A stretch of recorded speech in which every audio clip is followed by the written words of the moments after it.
If you are a beginner, you have just started preparing for the IELTS exam, this video is a must for you.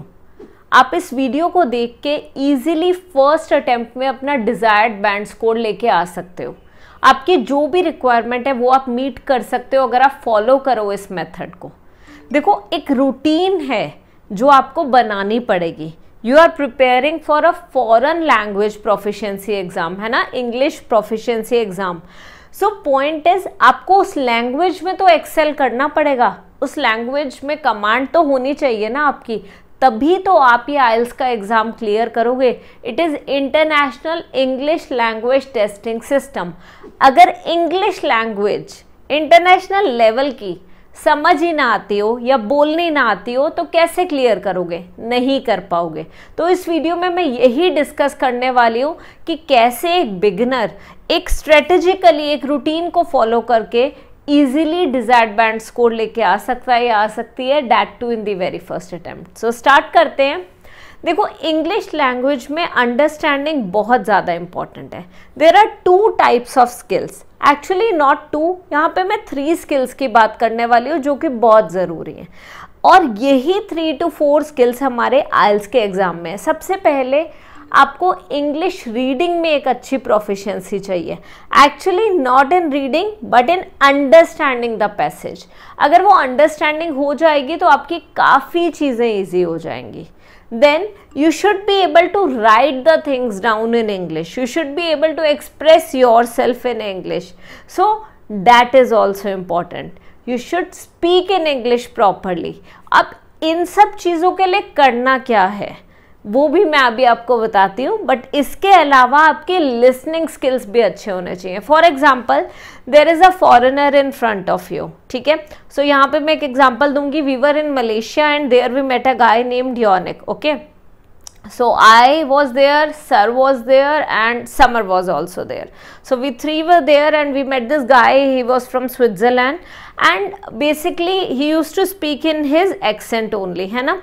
So but हमेशा it was quite easy for us to understand him every time. Even Summer was communicating very well with him in English.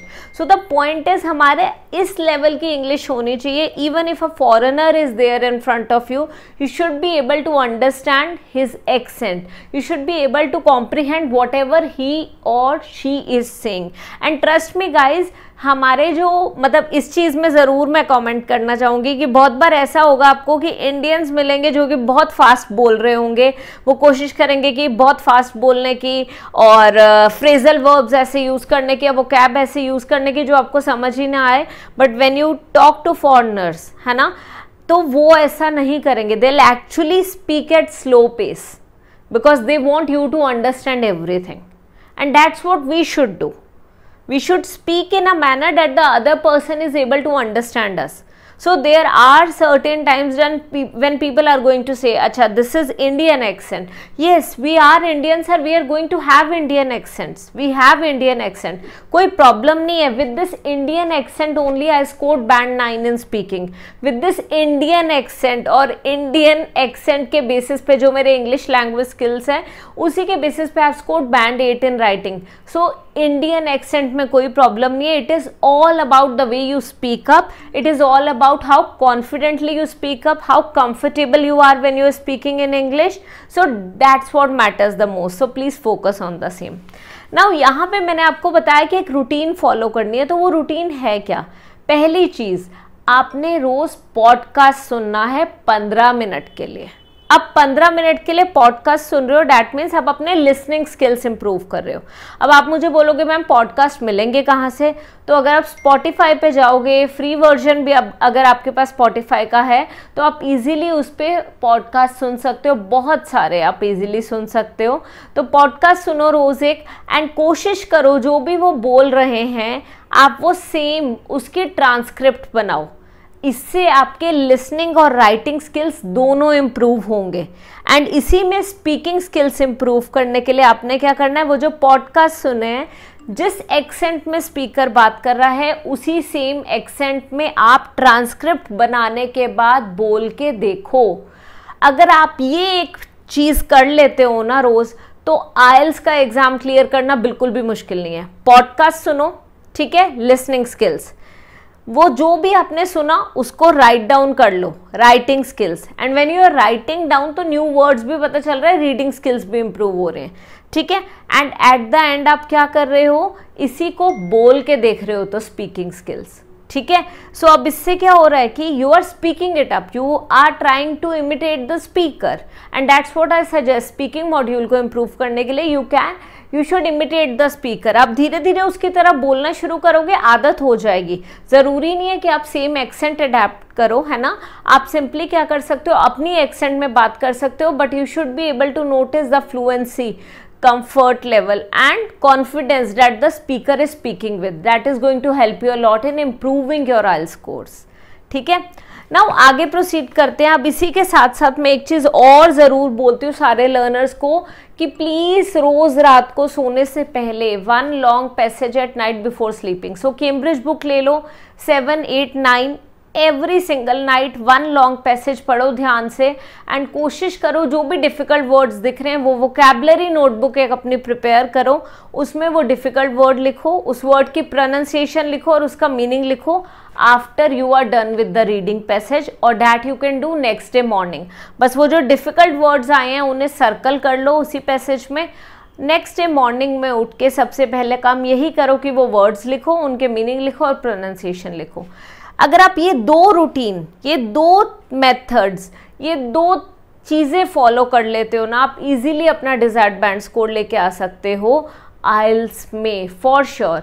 Now before we move on, मैं आपको यहाँ पे एक चीज़ ज़रूर बोलना चाहूँगी। देखो ये तो है प्रिपरेशन स्ट्रेटेजी, बट जब भी हम स्पीकिंग एंड राइटिंग मॉड्यूल्स की बात करते हैं, ये 2 मॉड्यूल्स ऐसे हैं जहाँ पे आपको मेरी बहुत सारी वीडियोस मिल जाएंगी मेरे चैनल पे, स्पीकिंग प्लेलिस्ट में, राइटिंग प्लेलिस्ट में, दोनों प्लेलिस्ट में अबव शेयर कर दूंगी। बट इन प्लेलिस्ट के अलावा आपने समझ लिया हर एक चीज़ को, तो you do not require any group class. कोई भी ग्रुप क्लास मत ज्वाइन करो, टाइम मत वेस्ट करो, मनी मत वेस्ट करो, रादर पहले सारी वीडियोस मेरी ध्यान से देखो, नोट्स बना लो, एंड वो नोट्स बनाने के बाद आपने नेक्स्ट स्टेप क्या करना, you should go for 1-on-1 classes. अब आप जिस एरिया में वीक हो, अगर स्पीकिंग में आपकी खाली फ्लुएंसी में प्रॉब्लम है तो हम फ्लुएंसी पे ही वर्क करेंगे, ठीक है। अगर राइटिंग में आपकी खाली आइडिया जनरेशन में प्रॉब्लम है तो उसी पे वर्क करेंगे, सेंटेंस स्ट्रक्चर में प्रॉब्लम है तो उसी पे वर्क करेंगे। सो आपके वीक एरियाज पे हम वर्क करने वाले हैं, जिसके बेसिस पे आपको डे 1 से इम्प्रूवमेंट दिखने लगेगी अपने इस कोर्स में, and that's what the 1-on-1 classes are for. तो ये समझ लो ग्रुप क्लासेस उनके लिए है जिनके पास कंटेंट नहीं है, जिनके पास पढ़ाने के लिए कोई नहीं है, बट आपके पास मैं हूं ना यार। जब फ्री में ये सारी चीज़ें मिल रही हैं तो आपको क्यों इन चीज़ों के लिए पे करना है। एंड यहाँ पे मैं एक कमेंट ज़रूर शेयर करने वाली हूँ, इसमें वन ऑफ द सब्सक्राइबर्स, मैंने कल ये कमेंट पढ़ा था, एंड ऐसे बहुत सारे कमेंट्स रेगुलरली आते रहते हैं, बट अभी रिसेंट वाला मैं आपके साथ शेयर करूँगी स्क्रीन पे। इसमें स्टूडेंट ने यही बोला, शी वॉज एट ईदर 5 और 5.5 band level, and she just watched all of my writing videos, ठीक है, राइटिंग प्लेलिस्ट में राइटिंग वीडियोज देखी, नोट्स बनाए, and she scored 6.5 in the writing module. So she was very happy because of the same. सो ये चीज़ें जब मैं पढ़ती हूँ ना, जब ऐसे मैसेजेस मिलते हैं ना, I seriously feel blessed. I thank God for giving me the opportunity to teach you guys, and I really mean it by heart, because इसी चीज़ की वजह से मैं आप सब लोगों के साथ कनेक्टेड हूँ। My brother in law is in Canada, और बहुत बार ऐसा होता है कि उसे कोई ना कोई उसका कोई कोलीग या फ्रेंड मिल जाता है जिसे पता भी नहीं होता कि हु इज सोनम संधू, है ना, एंड उसे ये होता है कि उसने मेरी क्लासेस देखी हैं, बट उसे ये नहीं पता कि like my brother in law is in Canada, और जो उसका फ्रेंड है उसी की भाभी हूँ मैं। सो द पॉइंट इज यार, बहुत अच्छा लगता है जब ऐसी ऐसी चीज़ें पता चलती हैं कि my friend also study from you. I recently attended a birthday party, वहाँ पे जिनका बर्थडे था उनके जो ब्रदर हैं उन्होंने मेरी वीडियोस देखी हुई हैं, तो मुझे अच्छा लगता है कि यार मैं आप सब लोगों के साथ नॉलेज शेयर कर पा रही हूँ। व्यूज़ कितने भी आए, कितने भी सब्सक्राइबर्स आए, वो मैटर नहीं करता, मैटर ये करता है कि जो मेरी वीडियोस देख रहे हैं उनका रिजल्ट आए।